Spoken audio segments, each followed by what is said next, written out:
Hi everyone, welcome back to Digital Partners. In today's video, we are going to show you how to change your country on Steam. Let's get started. First, log into your Steam account. Go to the top right corner, click on your name, and then select Account Details.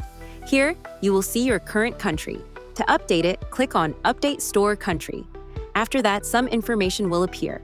Scroll down and click on Contact Steam Support. A new window will open, and here you need to click on Contact Steam Support again. From there, choose your new country of residence from the list.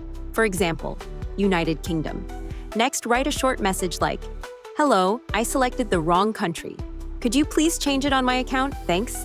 Below that, you can also upload proof that you live in the country you are selecting, like a utility bill or payment method. Once you send the request, Steam may ask for additional details to confirm your residence.